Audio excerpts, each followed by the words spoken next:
Iran, Israel और America. आजकल जब भी ये नाम साथ आते हैं तो जहन में सिर्फ एक ही बात आती है, एक खतरनाक टकराव। लेकिन क्या ये दुश्मनी हमेशा से ऐसी ही थी? बिल्कुल नहीं। आज जो आग की लपटें दिख रही हैं, उनकी जड़ें तो यकीन करना मुश्किल है 70 साल से भी ज्यादा पुरानी हैं। ये एक बहुत ही उलझी हुई कहानी है। तो चलिए आज इस कहानी की एक एक परत को खोलकर देखते हैं। तो ये सफर शुरू कहां से होता है?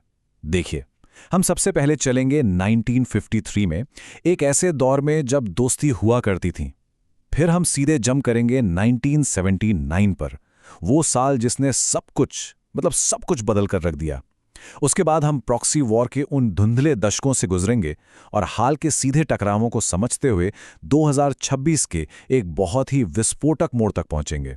तो हाँ, ये है हमारी पूरी कहानी का रोड मैप। चलिए तो कहानी का पहला चैप्टर शुरू करते हैं, और ये शायद सबसे ज्यादा चौंकाने वाला है। एक ऐसा टाइम जब आज के ये कट्टर दुश्मन, पता है क्या, असल में दोस्त हुआ करते थे। हाँ, सुनने में थोड़ा अजीब जरूर लग सकता है, लेकिन सच यही है। तो बात है 1953 की। उस वक्त अमेरिका ने अपने तेल के हितों के लिए ईरान के एक चुने हुए प्रधानमंत्री मुसद्दिक का तख्ता पलट करवा दिया और उनकी जगह गद्दी पर बिठाया अपने पसंदीदा शाह को। बस यहीं से ईरान के मन में अमेरिका के लिए अविश्वास का जो बीज पड़ा, वो आज तक एक बड़ा पेड़ बन चुका है। और विडंबना देखिए, उसी दौर में शाह के ईरान और इजराइल के बीच पर्दे के पीछे बहुत गहरे रिश्ते थे।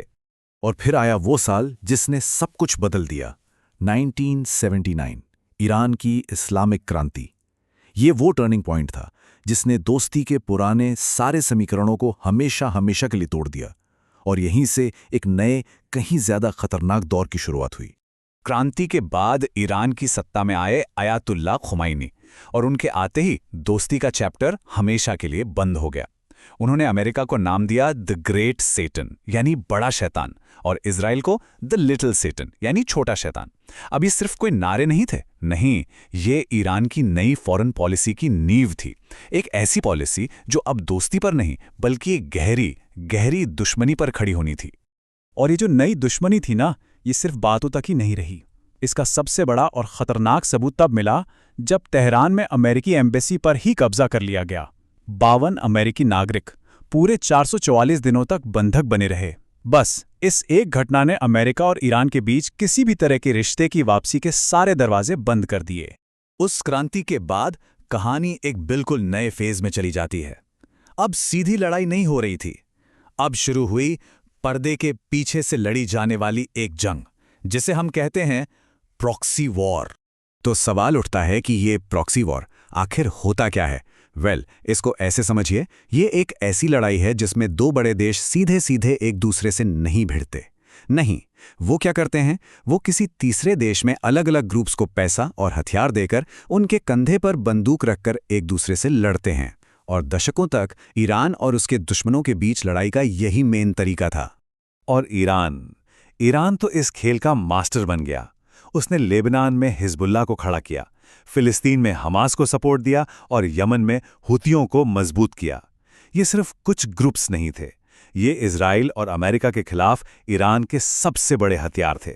और इन सब के नाम हम आज भी रोज खबरों में सुनते हैं, है ना?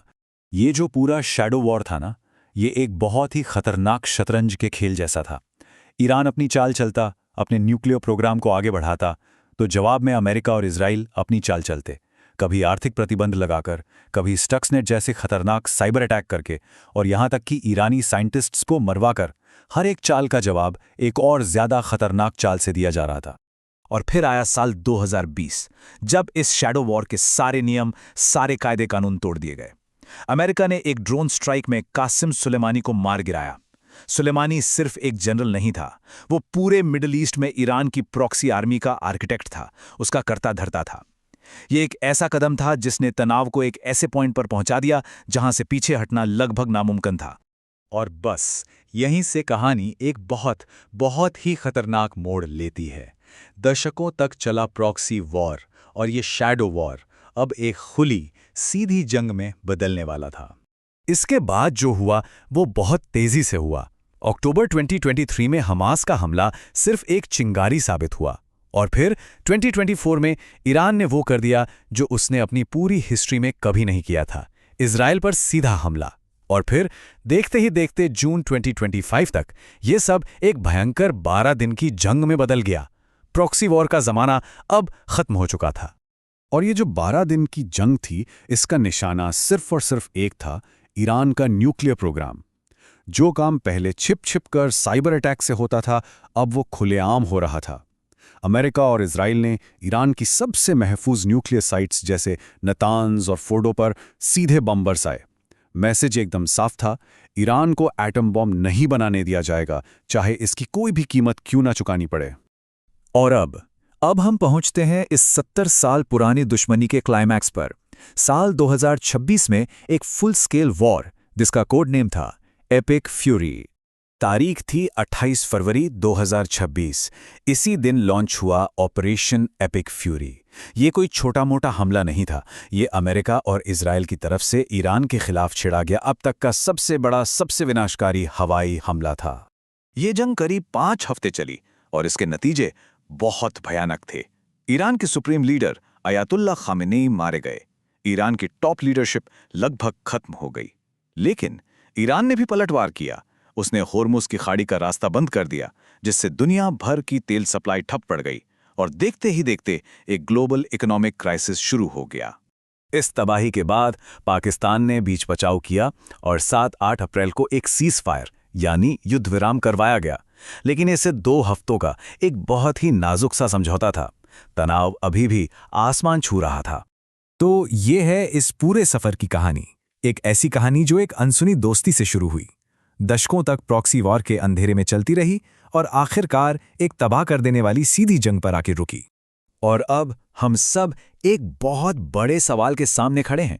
70 साल का ये लंबा संघर्ष, एक भयानक जंग और ईरान के सुप्रीम लीडर की मौत, इन सब के बाद क्या ये नाजुक सा सीज फायर टिक पाएगा, या फिर ये किसी और, शायद इससे भी बड़े तूफान के आने से पहले की खामोशी है?